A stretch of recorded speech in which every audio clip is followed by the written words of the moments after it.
Hello friends, சரியா 4 நாளைக்கு முன்னாடி ஜனவரி 31 இரவு நேரத்துல திருப்பத்தூர் காவல் நிலையத்துல மற்ற காவலர்கள் எல்லாம் இரவு நேர ரோந்துக்கு போயிருக்கிறதால 3 காவலர்கள் மட்டும்தான் பணியில இருக்கிறாங்க. 17 வயது சிறுவன் அறக்க பறக்க சட்டையெல்லாம் ரத்த கரையோட உடல் முழுக்க வேர்வையோட போலீஸ் ஸ்டேஷனுக்கு ஓடி வரான்.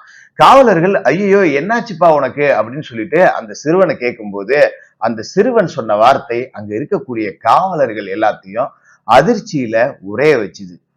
என்னன்னா அந்த சிறுவன், நான் ஒருத்தனை கொலை பண்ணிட்டேன், பஸ் ஸ்டாண்ட்ல அந்த பாடி கிடக்கு, நீங்க போய் அந்த பாடிய எடுக்க வேண்டிய வேலையை பாருங்க, நான் தான் அந்த கொலையை செஞ்சேன், நான் சரணடைய தான் இங்க வந்திருக்கேன் அப்படின்னு சொன்னா, என்னடா இது ஒரு 17 வயது சிறுவன் கொலை செஞ்சுட்டேன்னு வந்து சரணடைகிறானே அப்படின்னு அந்த காவலர்களுக்கு தூக்கி வாரி போட்டுருச்சு. இந்த சிறுவன் சொல்றது உண்மையா பொய்யா அப்படின்னு தெரியலையேன்னு சொல்லிட்டு சிறுவனை போலீஸ் ஸ்டேஷன்லயே வச்சுட்டு அங்க ஒரு காவலரை அவனுக்கு பாதுகாப்புக்காக போட்டுட்டு பழைய பேருந்து நிலையத்துல சிறுவன் சொன்ன இடத்துக்கு போறாங்க. அங்க திருப்பத்தூரை சேர்ந்த பிரபல ரவுடி சிலம்பரசன் தலை நசுக்கப்பட்டு இவ்வளவு பெரிய பாறாங்கல்ல தலையில போட்டு கொல்லப்பட்டு முகம் தலையெல்லாம் செதஞ்ச நிலையில சடலமா கிடக்குறான். இது சிறுவன் சொன்னது உண்மைதான் அப்படின்னு தெரிஞ்சு காவலர்களுக்கு தூக்கி வாரி போட்டுருச்சு. ஆனா கொல்லப்பட்ட சிலம்பரசன் ஏற்கனவே பல கொலை வழக்குல குற்ற பின்னணி உள்ள வழக்குல குண்டர் சட்டத்துல எல்லாம் கைது செய்யப்பட்டு சிறையில் அடைக்கப்பட்டவன். அந்த பகுதியில ஒரு பிரபல ரவுடியாவும் வள வந்தவன். ஒரு 17 வயது சிறுவனால ஒரு பிரபல ரவுடிய, அதுவும் ஒரு கொலைகாரனை எப்படி கொல்ல முடியும்? அதனால இந்த சிறுவன் சொல்றதுல உண்மை இருக்காது, இன்னும் பலர் சேர்ந்துதான் இந்த கொலையை பண்ணிருக்கணும் அப்படின்னு சொல்லிட்டு சிறுவன் கிட்ட விசாரணை அப்படிங்கறது தொடங்கினாங்க. விசாரணையில சிறுவன் சொன்ன வாக்குமூலம் அப்படிங்கிறது ஒட்டுமொத்த திருப்பத்தூர் காவல் நிலையத்தையே உரைய வச்சிருக்கு. ஒட்டுமொத்த திருப்பத்தூர் மாவட்ட காவல்துறையவே மண்டைய குழப்ப வச்சிருக்கு. அப்படி ஒரு கொடூர கொலை. எதற்காக இந்த சிறுவன் சிலம்பரசனை கொலை செஞ்சான்? இந்த சிறுவன் சிலம்பரசனுக்கு யார் யாரெல்லாம் உதவி செஞ்சாங்க? சிலம்பரசன் கொல்லப்பட வேண்டிய தேவை என்ன? 17 வயது சிறுவனுக்கு கொலை செய்யக்கூடிய அளவுக்கு நிலைமை ஏன் போச்சு அப்படிங்கிறது தான் இந்த வீடியோல நாம பார்க்க போறோம். Welcome to Vengiratnam crime story.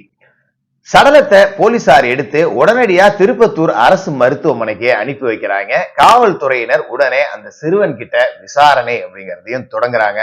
சிறுவன் கிட்ட விசாரணை நடத்தும் போதுதான் இந்த கொலைக்கு பின்னாடி இருக்கக்கூடிய பல சம்பவங்கள் நடந்துச்சு. அதுக்கு முன்னாடி இந்த சிலம்பரசன் யார் அப்படின்னா, அந்த பகுதியில ஒரு பிரபல ரவுடியா பல ஆள் கடத்தல் கொலை வழக்கு உட்பட 10க்கும் மேற்பட்ட வழக்குகள்ல கைதாகி அடிக்கடி சிறைக்கு போகக்கூடிய ஒரு பிரபல ரவுடியா இருந்தா. கடந்த மார்ச் மாதம் ஒரு கொலை வழக்குல கைது செய்யப்பட்டு இவன் குண்டர் சட்டத்துல அடைக்கப்பட்டான். இந்த சிலம்பரசனால மார்ச் மாதத்துல கொல்லப்பட்டவர் யார் அப்படின்னா ஆனந்தகுமார். சரணடைந்த அந்த சிறுவன் கொல்லப்பட்ட ஆனந்தகுமாரோட மகன். தந்தையோட சாவுக்கு இந்த சிறுவன் பழி தீர்த்திருக்கான் அப்படிங்கிறது தெரிஞ்சது. அது எப்படி அப்படின்னு விசாரிக்கும் போதுதான் கிணறு தேண்ட பூதம் கிளம்பின கதையா காவல்துறையினருக்கு இருந்திருக்கு. ஆனந்தகுமாரோட சகோதரியோட இந்த பிரபல ரவுடியான சிலம்பரசனுக்கு திருமணம் கடந்த உறவு, கருமம் பிடிச்ச கள்ள காதல் அப்படிங்கிறது இருந்திருக்கு. ஆனந்தகுமார் குடும்பம் ஒரு கௌரவமான குடும்பம். நம்ம குடும்பத்துல பிறந்துட்டு தன்னோட சகோதரி இப்படி இருக்காளே அப்படின்னு சொல்லிட்டு சகோதரிய தொடர்ச்சியா கண்டிச்சிருக்காரு. ரவுடி சிலம்பரசனை தன்னோட சகோதரி கிட்ட இந்த மாதிரி பழக்க வழக்கத்துல இருக்க, அதை விட்டு ஒதுங்கிடு அப்படின்னு சொல்லி தொடர்ச்சியா வற்புறுத்திக்கிட்டும் வந்திருக்காரு.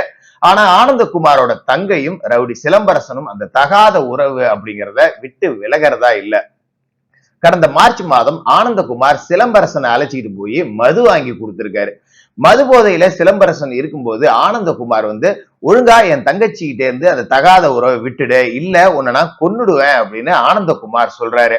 பிரபல ரவுடியான சிலம்பரசனும், ஏண்டா நான் எவ்வளவு பெரிய ரவுடி, என்னையே கொலை பண்ணிடுவியா நீனு, இருடா நான் உன்னை கொலை பண்றேன், இங்க இருந்து நீ உயிரோட போனாதானடா அப்படின்னு சொல்லிட்டு பீர் பாட்டில எடுத்து ஆனந்தகுமாரோட தலையில ஓங்கி அடிச்சு உடைச்சு அதே பாட்டிலால ஆனந்தகுமாரோட கழுத்திலேயே குத்தி இருக்காரு.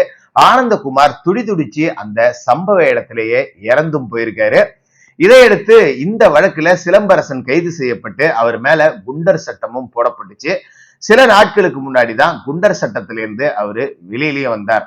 ஆனா திருப்பத்தூருக்கு போனா சிலம்பரசனோட உயிருக்கு ஆபத்துன்னு போலீசார் சிலம்பரசனை சேலத்துல தங்கி சேலத்திலேயே இருக்கக்கூடிய காவல் நிலையத்திலேயே வாரண்ட் கையெழுத்து போட சொல்லி அங்கேயே பாதுகாப்பா இருக்கவும் சொல்லியிருக்காங்க. ஆனா ரவுடியான சிலம்பரசனுக்கு ஏன் ஊருக்குள்ள நான் போவேன், என்ன எவன்டா கொலை பண்ணுவான், இந்த போலீஸ்காரங்க நமக்கே கொலை மிரட்டல் விடுக்கிறாங்க, பாத்துருவோம் அப்படின்னு சொல்லிட்டு பகல்ல தானே கையெழுத்து போட போறோம், நைட்ல ஊருக்கு போய் தான் பாப்போமே, நம்ம ஊர்ல நம்மள எவன் என்ன செஞ்சிருவான் அப்படின்னு சொல்லிட்டு செம்ம மது போதையில 31ஆம் தேதி இரவு சுமார் 7 மணிக்கு திருப்பத்தூர் பழைய பேருந்து நிலையத்துக்கு வந்திருக்காரு.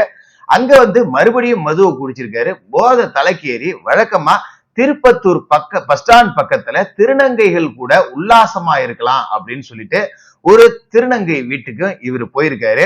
அங்க இந்த ஆனந்தகுமார், கொல்லப்பட்ட ஆனந்தகுமாரோட உறவுக்கார அனன்யா அப்படிங்கிற ஒரு திருநங்கை இவரை பார்த்திருக்காங்க.